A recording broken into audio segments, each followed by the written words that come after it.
आज हमारे आज हमारे गेस्ट स्पीकर प्रवीण जी, जिनसे हम एक बार पहले भी मिल चुके हैं और पीएसएसएम से वो जुड़े हुए हैं। पीएसएसएम दिल्ली से, जो पत्री जी द्वारा चलाया गया मूवमेंट है शाकाहार जगत के लिए। वो बहुत अच्छा काम कर रहे हैं। इंडियन एयरफोर्स से अ, उन्होंने अपनी सेवाएं दी हैं और आज एक बार फिर वो हमारे साथ रूबरू हो रहे हैं। ग्लोबल वार्मिंग पे वो हमें कुछ ज्ञान की बातें बताएंगे। तो मैं परवीन जी को इनवाइट करता हूँ। सर, आपका स्वागत है। Thank you sir, thank you. Thank you sir.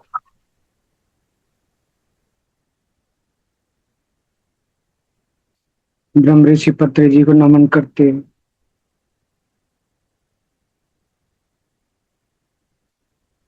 उनके जितने गुणगान किया जाए उतना कम। उन्होंने जो हमें ये अद्भुत रास्ते पर लाए, उसका बहुत बहुत कोटि कोटि धन्यवाद। उनको कोटि कोटि नमन। उसके साथ साथ डॉक्टर संगीता जी का हृदय से धन्यवाद। राजेश जी का बहुत बहुत धन्यवाद, जो आप लोगों ने ग्रुप चलाया। आप लोग का जो ग्रुप चल रहा है, मतलब अद्भुत है। विज्ञान और अध्यात्म जो आपने कॉम्बिनेशन जोड़ा है ना, ये बिल्कुल, मतलब इंसान को, मानव को, जो उसके भीतर के जानने की इच्छा है कई एंगल से, और खासकर उसकी प्रवृत्ति ये है कि मैं कैसे मानूं। जो विज्ञान का दर्शन है, जैसे जीन्स डीएनए है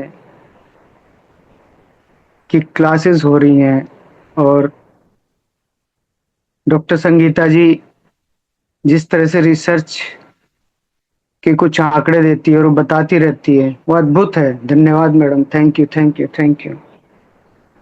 क्योंकि आज का व्यक्ति पढ़ा लिखा है, आसानी से चीजों को स्वीकार कर रहा है। मेरी आवाज आ रही है ना? यस सर, आ रही है। ओके।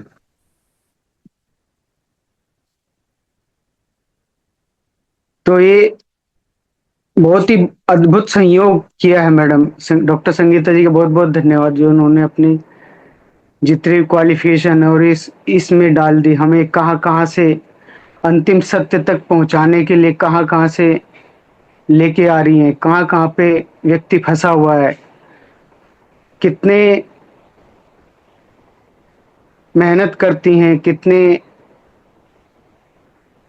इस तरह से सिस्टम इन्होंने डेवलप किया है। धन्यवाद मैडम, आपका बहुत बहुत। और आज का टॉपिक पर आते हैं, ग्लोबल वार्मिंग। ग्लोबल वार्मिंग दोस्तों, एक आज का एक ऐसा विषय है जो मानव की लिए इमरजेंसी की तरह हो गया है। मानव ने अपने जरूरतों से, अपने कर्मों से स्थिति को, इस धरती माँ को भयावह स्थिति में पहुंचा दिया है। मतलब कि ऐसी स्थिति, एक डरावनी सी स्थिति लगती है,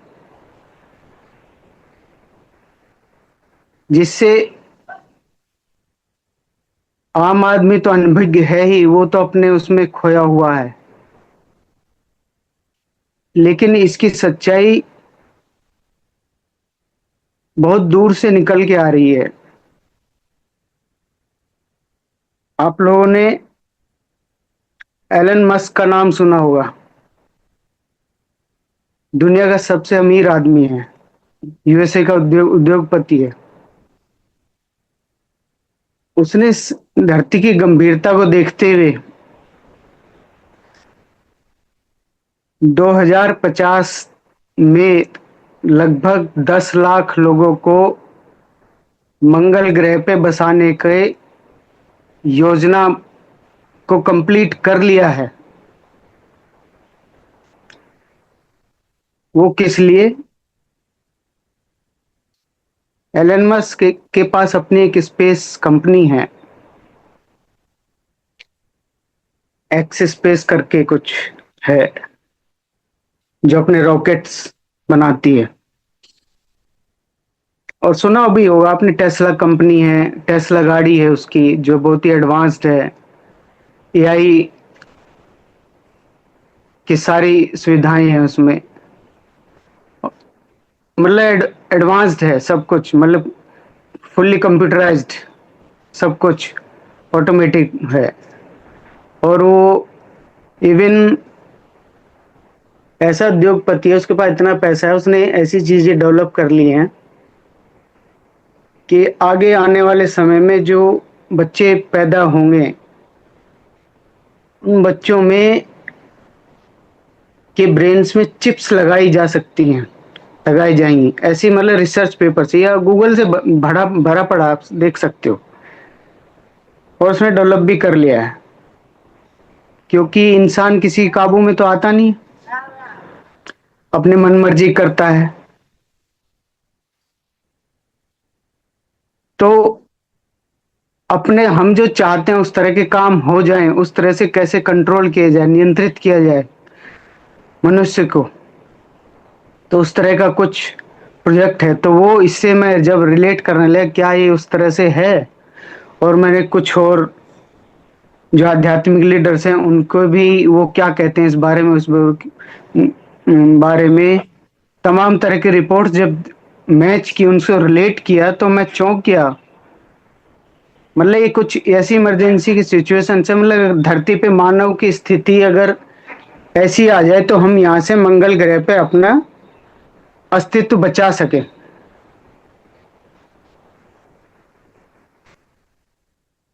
तो यानी ग्लोबल वार्मिंग उस तरह से बन चुकी है। सोचिए, ग्लोबल वार्मिंग को थोड़ा सा समझ लें सभी लोग। बहुत सारे लोग जानते होंगे, लेकिन बहुत सारे लोग नहीं भी जानते होंगे। ग्लोबल वार्मिंग क्या है? ये हमारे धरती के चारों ओर जो वायुमंडल है, और उसमें जो उपस्थित गैसेस हैं, जैसे कार्बन डाइऑक्साइड है, मीथेन है, नाइट्रस ऑक्साइड्स है, सल्फर डाइऑक्साइड्स है, सीएफसी गैसेस हैं, ये सब तमाम मौजूद हैं। तो इनकी अपनी क्षमताएं हैं, यानी ये होना भी जरूरी है, कम होना भी खतरनाक है, और ज्यादा होना भी खतरनाक है। इनका बैलेंस होना बहुत जरूरी है। अगर ये बैलेंस मात्रा में है तो धरती का तापमान संतुलित रहता है, लेकिन जब बढ़ जाता है तो ये भयावह की तरफ है। यानी पिछले करीब हर 10 साल में धरती का टेम्परेचर 0.30313235 इस रेट से बढ़ रहा है, जो कभी टेम्परेचर, मतलब आदर्श जो टेम्परेचर धरती का, वो 13, 14, 15 डिग्री ऐसे होना चाहिए। लेकिन मानव की मीट एंड मिल्क की डिमांड और औद्योगिक क्रांति के बाद जो परिणाम निकले हैं, यानी इनकी वजह से जो ग्रीन हाउसेस गैसेस का एमिशन शुरू हुआ है, और कार्बन फुटप्रिंट जो बनना शुरू हुए हैं, यानी हमें ग्लोबल वार्मिंग को समझने के लिए थोड़ा और चीजों को समझने की जरूरत पड़ेगी। जैसे क्लीन एनर्जी क्या है, ग्रीन हाउसेस क्या है, कार्बन फुटप्रिंट क्या है, डिफोरेस्टेशन किस वजह से हो रहा है, मेडिटेशन क्या है, मेडिटेशन किस तरह से हमको सही ज्ञान देकर हमें संतुलित कर सकता है।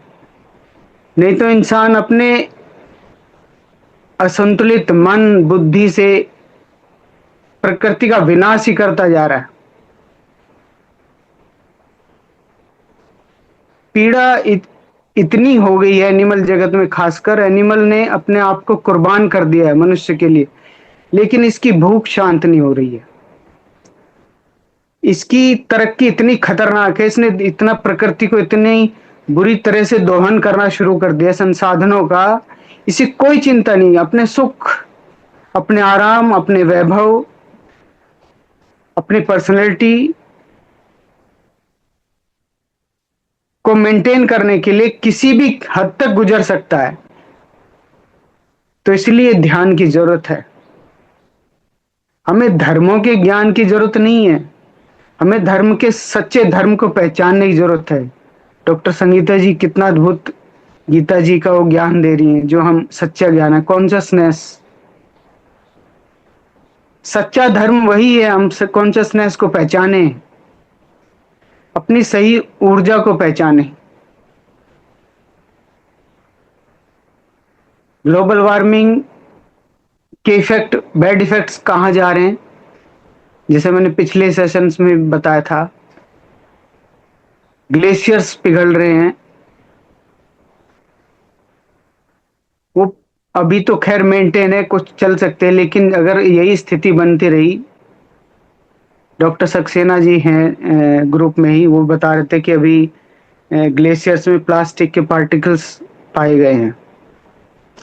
सोचिए, एक हमको छोटी सी बात लग सकती है, लेकिन आदमी ने वहां पहुंचकर अपनी गंदगी फैलाना उधर भी शुरू कर दिया। यानी चारों तरफ से हमला हो रहा है प्रकृति पर। और जब ग्लेशियर्स पिघलते हैं तो समुद्र समुद्र का लेवल बढ़ता है, और से कई देश, कई शहर डूब सकते हैं। हमारे मुंबई जैसे शहर जो बिल्कुल समुद्र के किनारे पर है, और ऐसे दुनिया के बहुत सारे शहर, ये हमेशा खतरे में है। और सिर्फ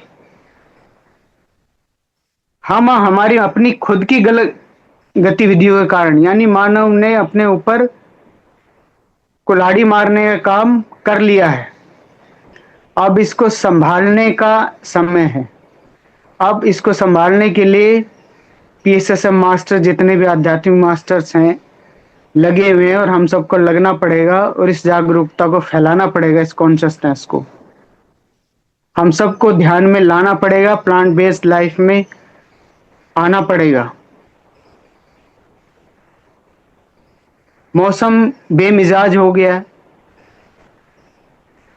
कई जगह सर्दी की जगह गर्मियां होने लगी, गर्मी की जगह सर्दी होने लगी है। अचानक बारिश हो जाती है, अचानक गर्मी हो सकती है, लू चलने लग सकती हैं। इन्फेक्शस बीमारियों का समय है, पानी की कमी हो जाएगी, सिर्फ ग्लोबल वार्मिंग की वजह से। मतलब पीड़ा इतनी जबरदस्त है। समझिए, एनिमल मीट और मिल्क की वजह से ही green houses gases, carbon footprint करीब लगभग 20 से 25% बन रहे हैं। और उसके अलावा डिफोरेस्टेशन और इंडस्ट्रियल बिजली जो कोयले से बन रही है, उसकी वजह से जो एमिशन हो रहा है, CO2 एमिशन हो रहा है, तो उसकी वजह से स्थितियां खतरनाक होती चली जा रही हैं। और ऊपर से एनिमल क्रुएल्टी बहुत बड़ा कारण है, आप इसको जरूर समझिए। एनिमल का पीड़ा बहुत खतरनाक है। मतलब पीड़ा के ऊपर अगर मैं कहूं तो दुष्यंत कुमार का नाम सुना होगा आपने, उसकी एक कविता याद आ रही है, उसको मंचों पर भी सुना होगा आपने। हो गई है पीड़ पर्वत सी, अब पिघलनी चाहिए, इस हिमालय से कोई अब गंगा निकलनी चाहिए। आज ये दीवारें पर्दों की तरह हिलने लगे,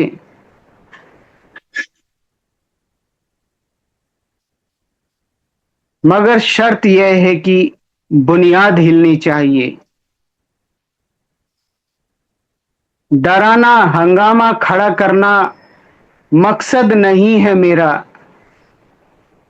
मेरी कोशिश है कि सूरत बदलनी चाहिए। ये प्लांट बेस्ड जीवन जीने की आग मेरे भीतर न सही, तुम्हारे भीतर ही सही, हो कहीं भी आग, मगर ये आग जलनी चाहिए। दोस्तों, हमें ये एक मूवमेंट है, ब्रह्मऋषि पत्री जी ने जो छेड़ा, एक मूवमेंट है, आंदोलन है। हमें इसको आंदोलन की तरह लेना पड़ेगा। नहीं तो लोग जो है धर्मों के चक्कर में आपस में लड़ मर के परिवारों को खराब कर रहे हैं, समाज को खराब कर रहे हैं, प्रकृति को खराब कर रहे हैं और इस धरती के टेम्परेचर को बढ़ा रहे हैं। और उसके क्या भयावह परिणाम हो रहे हैं, क्योंकि यूरोपियन लोग बहुत एडवांस चले गए हैं। उनको पता चल गया क्या स्थिति है, क्या स्थिति होने जा रही है। आज देख रहे हो युद्ध कैसे चल रहे, मिडिल ईस्ट में क्या युद्ध चल रहे हैं और रोजाना क्या स्थिति पैदा हो रही है। अभी दिल्ली में क्या स्थितियां पैदा हो रही है, जेनजी और ये तमाम तरह की जो स्थितियां क्रिएट हो रही हैं, किस तरह से बैलेंस हो। खैर, हमें अपना काम करना है। सबसे पहले हमें ये समझने की जरूरत है कि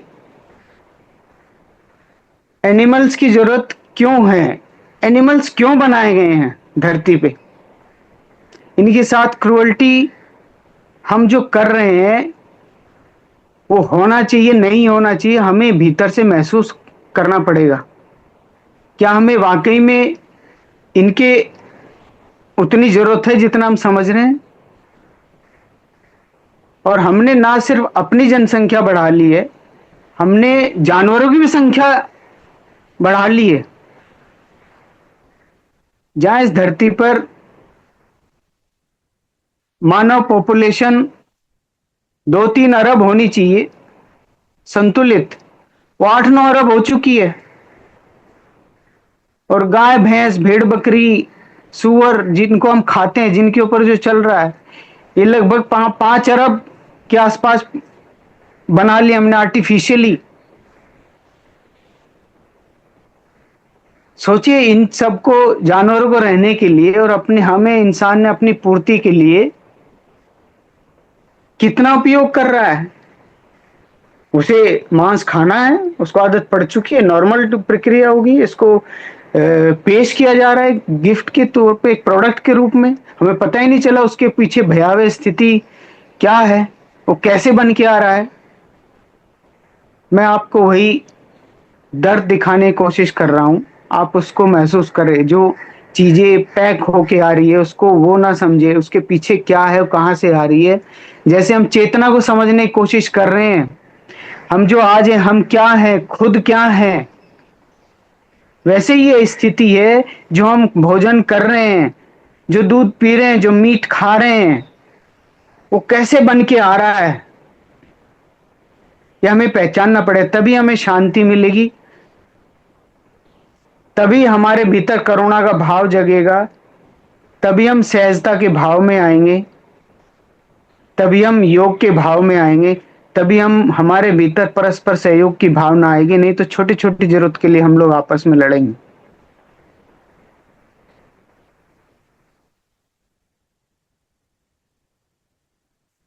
तो जानवर की जरूरत क्यों है? जैसे डॉक्टर संगीता जी ने बताया कि किंगडम एक थ्योरी है।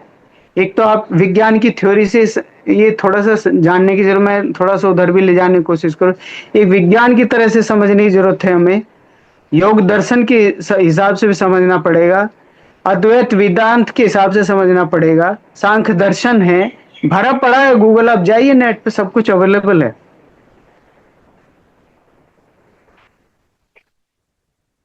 यानी विज्ञान जो कह रहा है, ये जो सृष्टि कैसे बनी,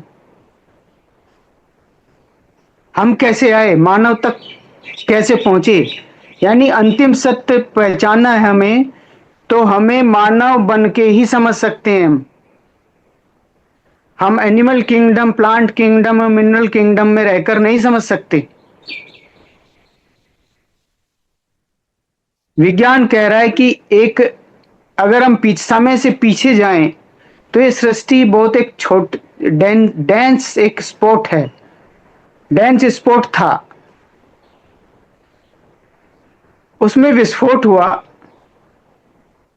विस्फोट होने के बाद में ग्रह बने, नक्षत्र बने, आकाश गंगाएं बनी, पृथ्वी बनी, मेटल्स बने, धातुएं बनी। उसके बाद एक साइनोबैक्टीरिया करता, वो बना, उसने धातुओं में जंग लगा, मिनरल्स बने, तरह तरह के मिनरल्स बने। फिर प्लांट्स का डेवलपमेंट हुआ। प्लांट्स तो बाद में, उससे पहले अमीबा, जेलीफिश, मछली, मेंढक,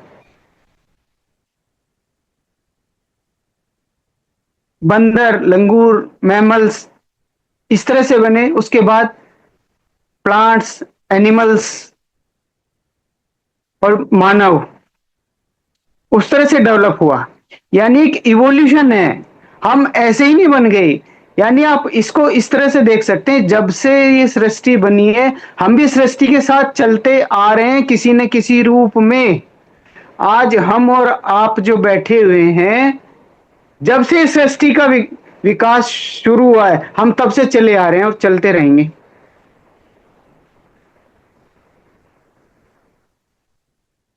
स्टीफन हॉकिंग जो एक हैंडीकैप, आप जानते होंगे,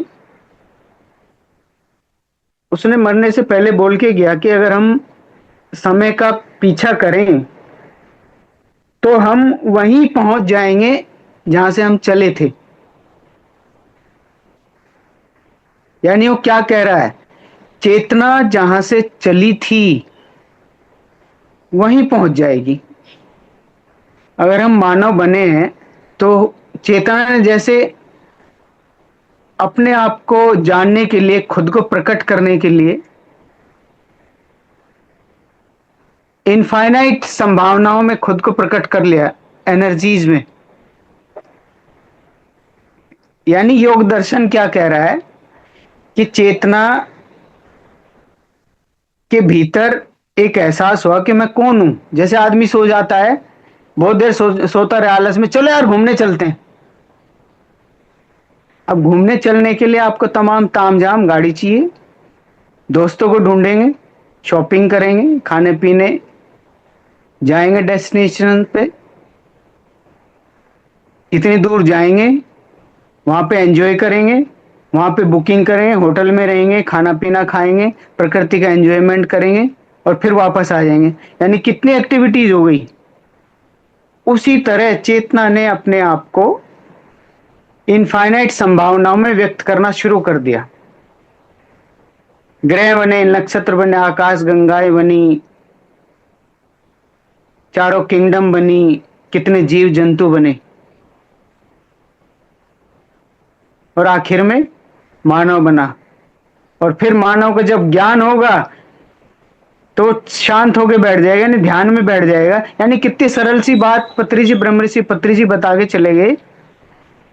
लाखों किताबें पढ़ी, ओशो ने लाखों किताबें पढ़ी, योगानंद जी ने इतनी सारी किताबें पढ़ी, यानी जो बातें हो रही हम सब उन्हीं के दर्शन में है। उन्होंने एक लास्ट में बोला कि भाई आप शाकाहारी बनो और ध्यान करो, खत्म कहानी। लेकिन मानव इतनी जल्दी मानने वाला तो है नहीं, इतनी आसानी से कैसे मान ले। तो मान ले, देख ले, ढूंढ ले, कर ले अपनी जिज्ञासा। जो तेरे भीतर है, कुदरत ने, प्रकृति ने छूट दे रखी, जो तेरे भीतर जो भाव उभर रहे हैं, जो विचार हैं, वो उसको पूरा कर ले, जी भर ले। और जब तेरा जी भर जाए आ जाना। और तुझे आना पड़ेगा, आना तो मेरे पास ही पड़ेगा।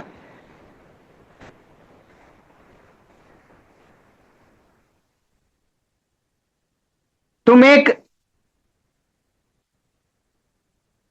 नहीं, अनेक सुंदर स्त्रियों के पीछे पड़ ले, सुंदर स्त्रियां, पुरुषों के पीछे पड़ रहे, एक बार कर लो, शादी कर लो, हम और आप तो देख ही रहे, हम शादी कर ले और फिर उसके बाद क्या, हम सांसारिक उसमें कैसे फंसे, एक से कैसे अनेक हुए, हमने एक से शादी करी, फिर बच्चे हुए, फिर बच्चों के बच्चे होंगे, फिर उनकी शादी हो गई, एक से अनेक होते जा रहे हैं। ऐसे ही चेतना भी एक से अनेक होती जा रही है। और उसमें उसकी इच्छाएं, डिजायर्स है मानव की, अपने डिजायर्स पूरी करने के लिए इतनी जल्दी ध्यान में कैसे आ जाएगा? अभी तो बहुत एंटरटेनमेंट है, छोड़ो यार, एक एक जगह बैठना कौन करेगा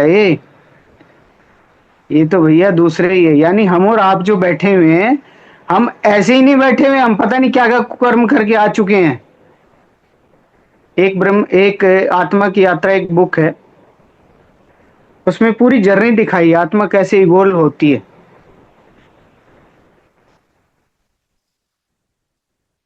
तो कहने का मतलब क्या है, जब जानवरों की स्टेज तक आदमी पहुंच जाता है, एनिमल किंगडम में पहुंच जाता है, पहले ग्रुप कॉन्शियसनेस होती है, वो ग्रुप की कॉन्शियसनेस में होती है, तो उसे धीरे धीरे डेवलप होके वो एकल उसमें आता है। एकल में जैसे सिंगल डॉग बन गया है, गाय बन गई, भैंस बन गई, तो मानव के संपर्क में आते हैं।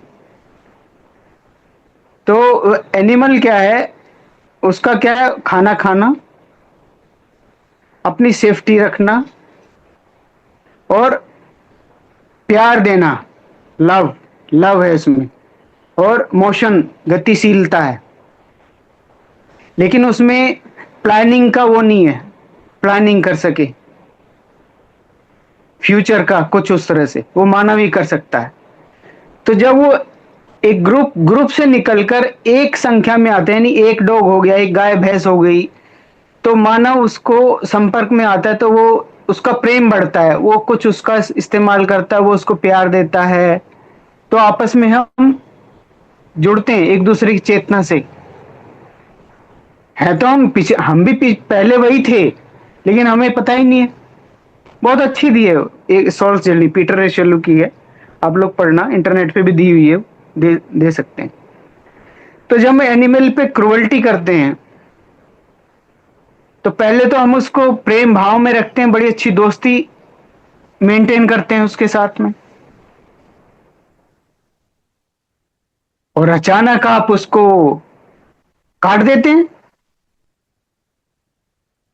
उसको दूध लेने के लिए उसके ऊपर रोजाना इंजेक्शन ठोकना शुरू कर देते हैं, उसके बच्चों को उससे दूर कर दिया जाता है पैदा होते ही, तो उसके भीतर कुठारा घात होता है, एक दर्द उठता है।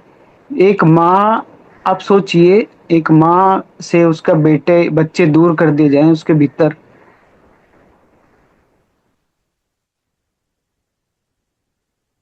क्या अनुभूति होती होगी, आप खुद सोचिए।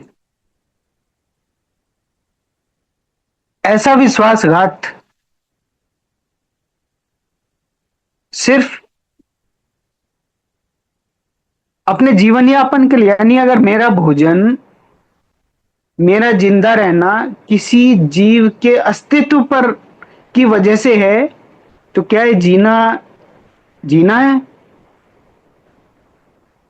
क्या हमें ऐसा जीवन जीना चाहिए?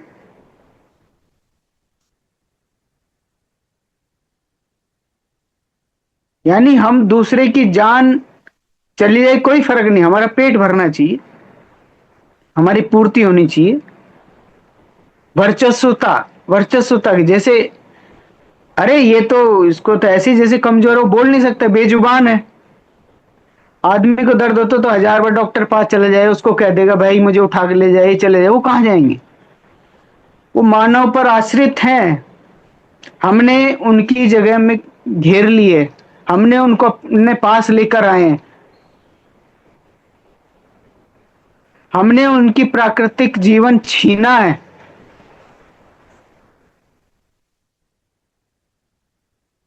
तो ये समझने की बहुत जरूरत है, और ये ध्यान से आएगा, पीएसएसएम के ज्ञान से। ध्यान ऐसी चीज है जो हमारे हमारे स्टोरेज में जो हार्ड ड्राइव है ना, हमारी आत्मा की हार्ड ड्राइव जो इतने पिछले जन्मों जन्मों से बनी है, उसमें भरपूर ज्ञान भरा हुआ है। आप कहीं भी मत जाओ, ध्यान में बैठ जाओ, आपको सारा ज्ञान प्रकट हो जाएगा।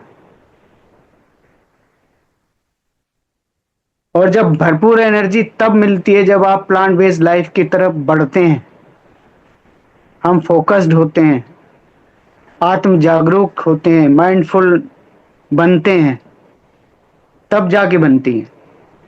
तो जानवर और व्यक्ति, मानव का जब प्रेम बढ़ता है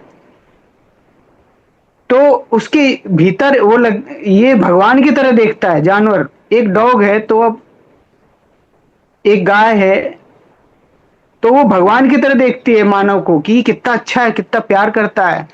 तो वो उसकी संगत में रहना शुरू करता है, अपने आप को वो उसी तरह से आचरण करने लगता है जैसे उसका मालिक होता है, उसके हिसाब से अपने आप को ढाल लेता है। तो प्रकृति के उसको भी तो इवॉल्व होना है ना, उसको भी तो मानव बनना है ना। लेकिन जब हम उसके ऊपर क्रुअल्टी करते हैं तो उसके भीतर कहीं ये अनुभूति हो जाती है कि मैं अगर मानव बन गया तो मैं भी यही करूंगा क्या।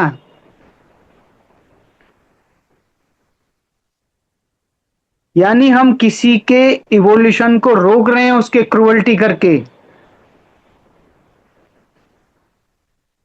हमारे तो कार्मिक बंधन बन ही रहे हैं, वो तो पक्का, उससे बच नहीं सकते आप। एक एक चीज का हिसाब होगा, एक एक चीज का हिसाब होगा, एक एक कर्म का हिसाब होता है भाई साहब, बच नहीं सकते हो। कहाँ जाओगे? आज नहीं तो कल, कल नहीं तो परसों, यही यही सब है। जब तक आप पूरा हिसाब ना करके चले जाओ, नहीं पहुंच सकते उस कॉन्शियसनेस तक। पहुंचने नहीं देगी आपको। पहले वो किया था वो बता दो, अच्छा वो क्या किया कर दिया था तूने। सब सब लिखा जा रहा है, सब भावनाएं, सब कैमरे में कैद हो रहा है। सब जानती है, ये हमारी मूक गवाह है। जानवर, प्लांट, वो सब देख रहे हैं, ये विटनेसेस हैं। वहां कोई और नहीं होगा, ये सच्ची सच्ची आत्माएं हैं। हम तो करप्ट हो गए हैं।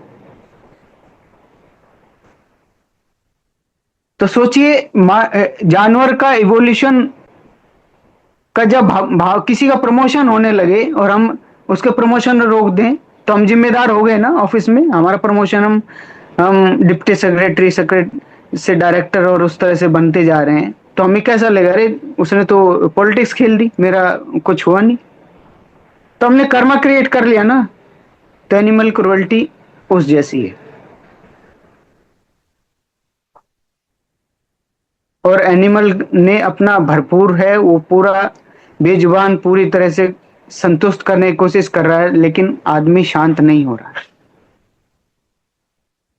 मतलब कहने का मतलब ये है कि टॉपिक इतना बड़ा है, छेड़ दिया है संगीता जी ने, ऐसा दे दिया है।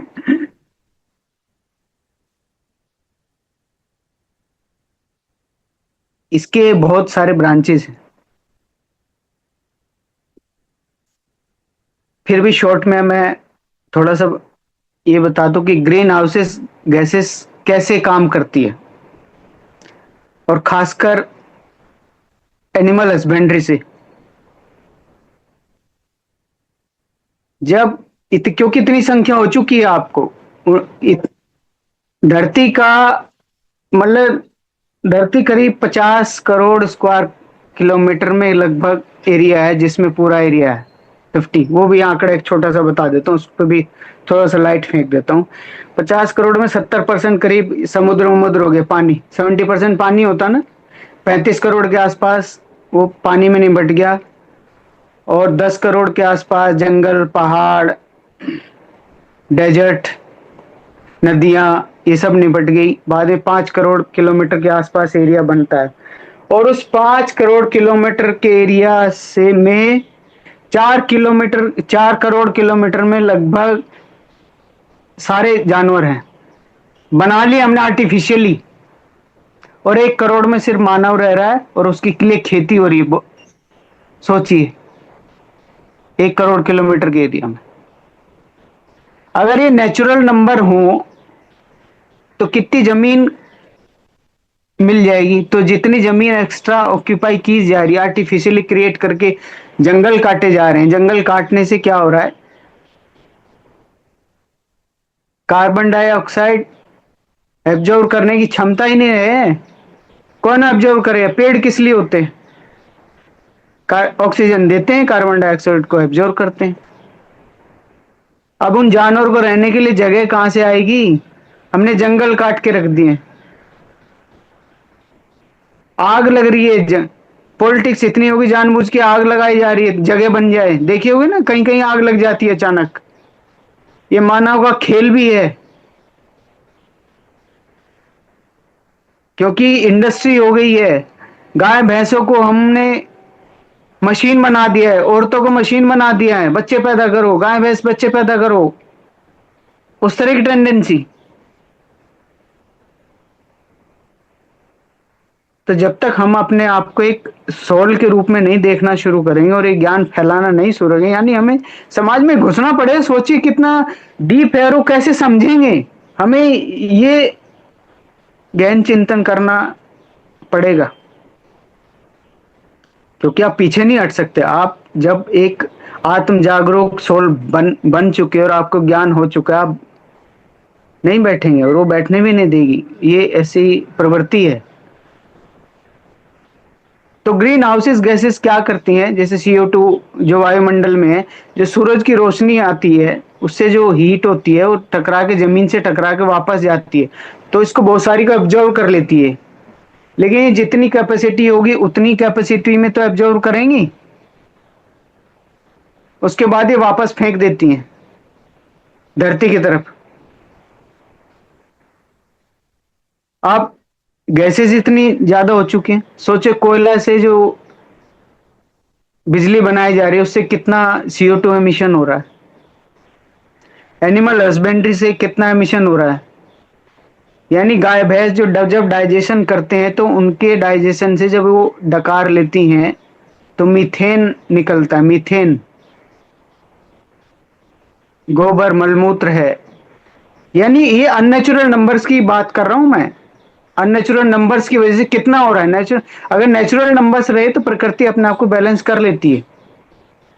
जो 5-6 अरब जानवर हो चुके हैं, और मीथेन जो है लगभग 30 गुना खतरनाक है कार्बन डाइऑक्साइड से, और नाइट्रस ऑक्साइड उससे 300 गुना खतरनाक है।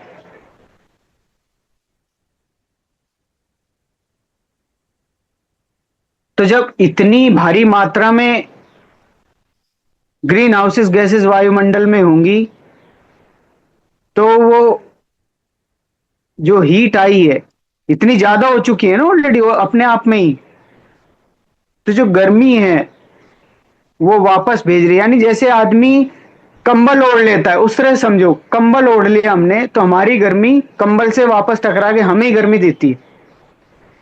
कंबल अपने आप में नहीं, हमें गर्मी है तो कंबल हमें गर्मी दे रहा है।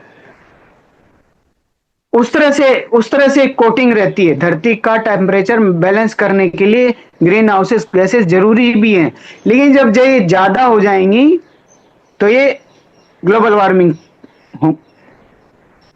की घटना को अस्तित्व में ले आएंगी।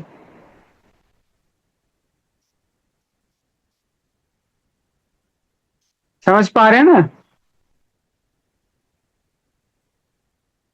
और इसी के साथ ही एक कार्बन फुटप्रिंट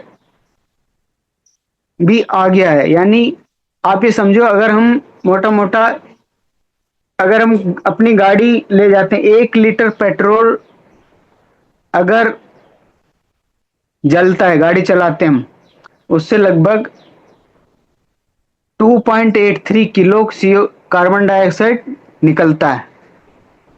कार्बन फुटप्रिंट बन जाता है। नहीं, कार्बन फुटप्रिंट क्या है? ये कार्बन डाइऑक्साइड का इक्विवेलेंट फैक्टर है एक। और ग्रीन हाउसेस गैसेस क्या हो गई? ये गर्मी को सोखने वाली गैसेस हैं, हीट एब्जॉर्ब करती हैं। 1 यूनिट जब बिजली बनती है तो हम लगभग 0.8 केजी कार्बन फुटप्रिंट छोड़ देते हैं घर में बिजली जो बनती है। मतलब उसका एवरेज है, आप नेट पे जाएं तो कैलकुलेशन मिल जाएगी आपको, मैं भेज दूंगा आप ग्रुप में। और एक एक जानवर एनिमल हस्बेंड्री से की वजह से रोजाना लगभग 10 kilo green houses gases emit होती हैं। यानी हमारी एक्टिविटीज, जब मैं रिसर्च पढ़ रहा था तो, कि हमें एक्टिविटीज पे कैसे अपने आप को नियंत्रण करना पड़ेगा। इस ग्रीन हाउसेस गैसेस की बहुत सारे कारण हैं। फॉसिल फ्यूल्स, ईंधन बनना, बिजली कैसे बनेगी? या तो कोयले से बनेगी, गैसेस से बनेगी, पेट्रोलियम, ये सब हैं। इन सब में एमिशन होता है क्योंकि इंडस्ट्रियल यूज है। जब हमने संख्या अपनी इतनी बढ़ा ली है तो उनकी पूर्ति कहाँ से होगी? ऐसे ही होगी। लेकिन ये अच्छा है कि हमारी गवर्नमेंट ने लगभग क्लीन एनर्जी की तरफ लगभग 15 से 20% सोलर एनर्जी, विंड एनर्जी इसके तरफ चली गई। ये क्लीन एनर्जी यानी नेट जीरो पोल्यूशन, CO2, इसमें क्या कुछ नहीं है। सूरज की रोशनी से बिजली बनाई जा रही है, यानी सोलर एनर्जी को प्रमोट करना है, विंड एनर्जी को प्रमोट करना है। हमें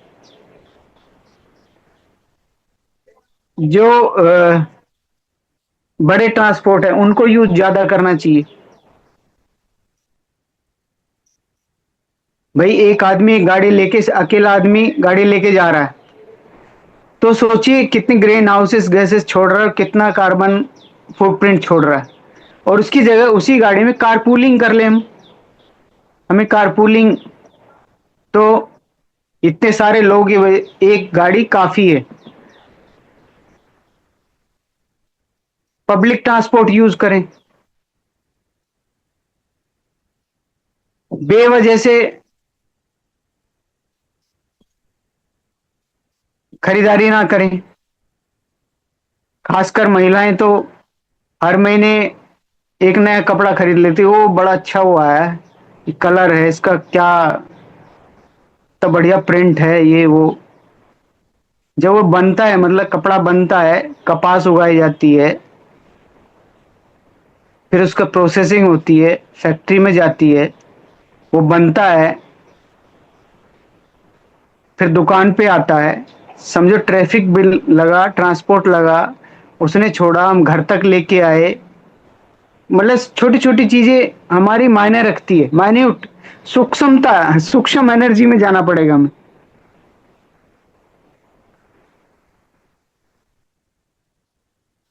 यानी जरूरत के हिसाब से हम अपना इस्तेमाल करें सभी चीजें। बेवजह बिजली पंखे ना चलाएं, AC ना चलाएं।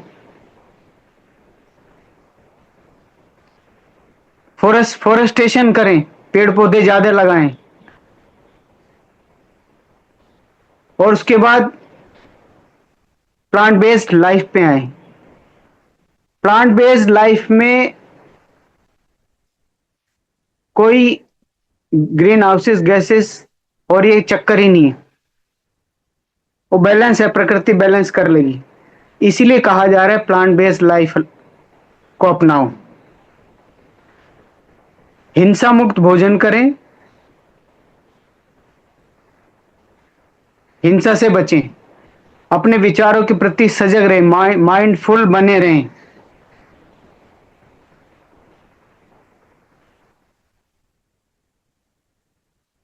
यानी चीजें किधर जा रही हैं।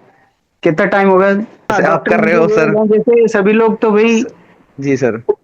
उस फील्ड के नहीं है ना। सब कोई किस बैकग्राउंड से आ रहा है, कोई किस बैकग्राउंड से आ रहा है, उन चीजों को समझाना, और आप उसको एक एक वर्ड्स को जिस तरह से लिखते हैं ना, रियली वो तारीफ के लायक है। Thank you sir.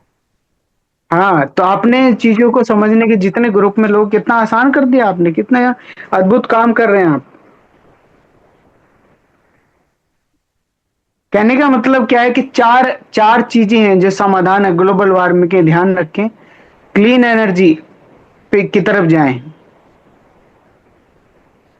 फॉरेस्टेशन हो, ज्यादा से ज्यादा पेड़ लगे, प्लांट बेस्ड लाइफ हो, मेडिटेशन, ध्यान ध्यान करें हम, ध्यान से ज्ञान आएगा और ज्ञान से हम कॉन्शियसनेस की तरफ बढ़ेंगे।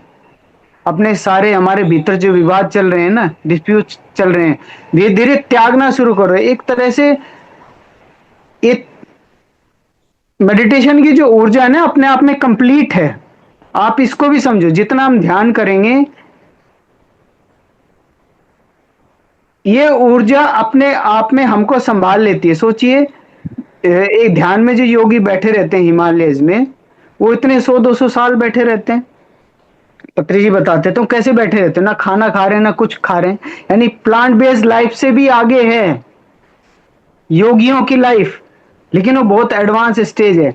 अभी तो आपने मीट मिल्क छोड़ा, मैं मीट छोड़ा, मिल्क छोड़ दिया, अब मैं प्लांट बेस्ड पे आ गया। नेक्स्ट स्टेज हो सकती है मैं ग्रेन्स छोड़ दूं। मतलब हमने अपने आप ध्यान को इतने मजबूत करना है। मैं सभी के लिए अचानक ना शुरू कर दें, जब तक आपके भीतर से ना आ जाए, सभी के लिए बोल रहा हूं मैं, जब तक आपके भीतर से आवाज ना आए तब तक जबरदस्ती नहीं करना है। नेचुरल तरीके से बढ़ना है आपको, सहज तरीके से। अलग अलग व्यक्ति, अलग अलग मानव का अलग अलग जर्नी है, हम सब जानते हैं। यानी जिस तरह से हमारे चक्र हैं, मूलाधार है, स्वादिष्ठान है, मणिपुर है, अनाहत है, विशुद्धि, ज्ञान और ब्रह्मरंध्र, उसी तरह से ये फूड छोड़ने के बाद हमें परफेक्ट कॉन्शियसनेस, 100% कॉन्शियसनेस में आने के लिए, यानी हम वहां तक पहुंचने के लिए, सोचिए मूलाधार में रहते हुए तो हम सब कुछ खा लेते हैं, हम मीट भी खा रहे हैं, दूध भी पी रहे हैं, सब कुछ जो मर्जी मस्ती कर रहे हैं, एंटरटेनमेंट जो कुछ करना है करें। लेकिन आपको धीरे धीरे ज्ञान होना शुरू हो जाता है मेरे ख्याल से। यानी ज्यादा टाइम हो गया क्या राजेश जी? इस टाइम बताओ। Ma'am Sangeeta ji, thank you Praveen ji. आपका सेशन नेक्स्ट वीक फिर से हम आपको सुनना चाहेंगे। बहुत बहुत आनंद आ रहा है। और ऐसा तो ना, आयुर्वेद ये बोलता है कि ना, जब अंदर गर्मी बढ़ जाती है तो हमारी जो कोशिकाओं की जो जिंदगी है उसका एक लाइफ स्पैन होता है। जैसे आरबीसी इसका एक लाइफ स्पैन है, 3 महीने जिंदा रहती है। इस तरीके से आरबीसी आती रहती हैं, जाती रहती हैं, मरती रहती है। ऐसे डब्ल्यूबीसी भी है, वो बड़ी सॉफ्ट होती हैं। प्लेटलेट्स और भी सॉफ्ट होती हैं, जो नर्व सेल्स होती हैं और भी सॉफ्ट होती हैं। तो अभी तो हमने मतलब नाश कह रहे हैं ना, नाश मतलब ये देखा नहीं है हमने। जब हमारे ये मनुष्य को पता नहीं है, मनुष्य को जब पता लगेगा ना कि त्वचा जल जाएगी, है ना, त्वचा के अंदर जो कोशिकाएं वो जल जाएंगी, टेम्परेचर बढ़ेगा, आरबीसी का लाइफ स्पैन घट जाएगा, डब्ल्यूबीसी का भी लाइफ स्पैन घट जाएगा ना, ये सारे लाइफ स्पैन अंदर के घट जाएंगे और मनुष्य का लाइफ भी घट जाएगा। ऑर्गेन्स अंदर से जलने लगेंगे, क्या खाएंगे, पानी भी नहीं मिलेगा ना। तो ये तो अभी मनुष्य को खुद ही नहीं पता कि धरती को जब हम गर्म कर रहे हैं, देखो अगर हमारा तवे के ऊपर अगर थोड़ा सा भी हीट ज्यादा होती है तो रोटी जल जाती है और फिर से उसमें कोई दोबारा से उसकी संभावना नहीं होती ठीक होने की। सेम ऐसे ही हमारी धरती अगर गर्म होती है तो वो अर्थ कॉन्शियसनेस जब आप बोल रहे थे तो मैं उसको मतलब फील कर पा रही थी कि जो हमारा मिट्टी जगत है, पत्थर जगत है, अगर उसके अंदर एक अग्नि है, मतलब हमारा एक हर एक महाभूत का एक अपना फ्रीक्वेंसी होता है। अब हमारे महाभूत के अंदर अगर पृथ्वी की फ्रीक्वेंसी इतनी बढ़ जाए तो पानी तो, वाटर फ्रीक्वेंसी तो खत्म हो जाएगी, उसकी फ्रीक्वेंसी कहाँ रहेगी, पानी धीरे धीरे खत्म हो रहा है। एक एरिया में तो पानी बिल्कुल ग्लेशियर पिघल रहे हैं और धीरे धीरे पानी भी खत्म हो रहा है। तो जब धरती का टेम्परेचर बढ़ेगा तो सब्जियां लगेंगी कहाँ से? सब्जियों का अपना एक टेम्परेचर है, वो एक एनवायरनमेंट में ही जिंदा रहते हैं। जैसे बहुत सारे प्लांट एक्सटिंक्ट हो गए हैं, मेडिसिनल प्लांट तो हमारे बहुत सारे एक्सटिंक्ट हो गए हैं। अब हम ये सोचते हैं कि हम मेदा, महामेदा, काकोली, शीर काकोली जो हम च्यवनप्राश में डालते थे, मोर देन 50-60 ड्रग्स जो डालते थे, आज वो सब एक्सटिंक्ट हो चुकी है। तो हम खाएंगे क्या? हमारे पास तो कुछ बचेगा ही नहीं, क्योंकि वहां पे हमारी धरती कुछ उगा नहीं सकती, बंजर होती जा रही। जो धरती के अंदर एक शक्ति थी वो बंजर हो चुकी है। तो प्लांट बेस्ड भी नहीं मिलने वाला है। अभी तो मनुष्य को ये पता ही नहीं है कि हम खुद अपने पैर के ऊपर कुल्हाड़ी मार रहे हैं, हम खुद ही अपनी मृत्यु को इनवाइट कर रहे हैं। तो धरती का साथ में जो, जैसे एक सीक्रेट लाइफ ऑफ प्लांट्स है, पीटर टॉमकिंस की लिखी हुई, तो मैं उसको जब पढ़ रही थी तो उसमें देखा था कि एक पत्ता होता है ना, एक पत्ते के अंदर 1 मिलियन स्टोमेटास होते हैं, 10 लाख स्टोमेटास होते हैं एक पत्ते पे। तो जब हम डिफोरेस्टेशन करते हैं तो बड़े बड़े पेड़ ही काटते हैं, एक पत्ता तोड़ने से हमारा मतलब कितना नुकसान होता है कि जो स्टोमेटास हैं 10 लाख, जो क्षमता रखते थे कार्बन डाइऑक्साइड लेने की और ऑक्सीजन छोड़ने की, वो क्षमता हम एक पत्ते से खत्म कर देते हैं। तो कितना कष्ट होता है कि हम बिना बाती, जैसे आप कह रहे थे कि जो धर्म है, धर्मशास्त्र, धर्मशास्त्र क्या पढ़ेंगे धर्मशास्त्र ना, तो हम मतलब दूसरे लोगों का भी जीवन जो है वो नरक में डाल रहे हैं, क्योंकि हम अपनी अपनी मटेरियलिज्म, जैसे हम एनिमल की बात करें, जो एनिमल इंडस्ट्री है वो बढ़ती जा रही है, एग इंडस्ट्री है, पोर्क इंडस्ट्री है, ये सब मतलब बढ़ता जा रहा है, मटेरियल इंडस्ट्री भी बढ़ती जा रही है। हम ऐसे संसाधनों में फंसते जा रहे हैं कि बिना कुर्सी के बैठ नहीं सकते, नीचे हम बैठ नहीं सकते, हमारे जॉइंट्स खराब हो चुके हैं, नीचे बैठने की क्षमता खत्म हो गई, और जैसे ही हम कुर्सी पे बैठते हैं हमारी किडनी के ऊपर इफेक्ट आता है।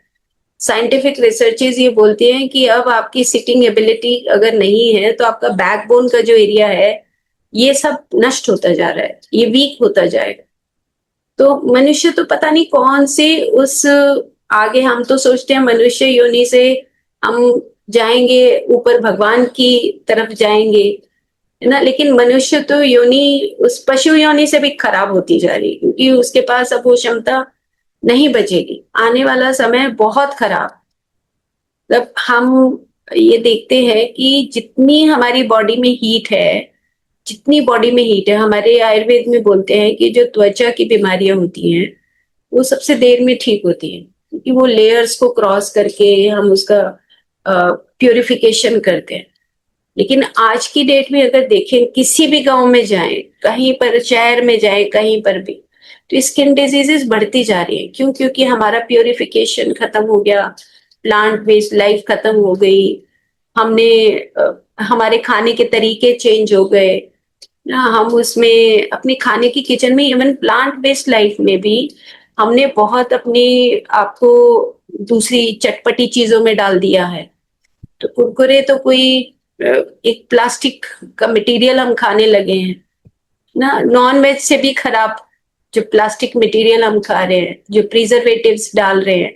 तो प्रिजर्वेटिव की जो कंपनी है वो इतनी बड़ी खड़ी हो गई है ना। कॉस्मेटिक में भी इतना बुरा हाल है कि अगर एक बिंदी भी लगाएंगे या क्रीम भी लगाएंगे, कोई भी क्रीम लगाएगा, उसमें सब आर्टिफिशियल चीजें हैं। तो अभी तो धीरे धीरे जब बॉडी अंदर से खत्म होगी ना, तब शायद लोगों के अंदर ये जागृति आएगी, शायद। अदरवाइज तो हम भूल चुके हैं, कपड़े का थैला उठाना भूल गए हैं। प्लास्टिक ही प्लास्टिक है, घर में प्लास्टिक। हम कहते तो हैं कि प्लास्टिक नहीं होना चाहिए, नो प्लास्टिक लिखा होता है बड़ा बड़ा ना, प्लास्टिक खत्म कर देंगे, ये कर देंगे, लेकिन हम तो खुद ला रहे हैं, क्योंकि हमारे ब्रेन डेड हो चुके हैं। हमें खुद याद नहीं कि हम बैग उठाकर जाएं, है ना। तो बहुत बुरी कंडीशन आने वाली है। तो ऐसे लगता है अंदर से कि और काम करने की जरूरत है, जो हम मेडिटेटर्स हैं, उनको मतलब जो हम अपनी जिंदगी जी रहे हैं उसमें कहीं कुछ और भी हमारा इनपुट बाहर के लिए होना चाहिए। जितना बदलाव कर सकते हैं उतना बदलाव हम करें। और प्रवीण जी बहुत बहुत धन्यवाद आपका।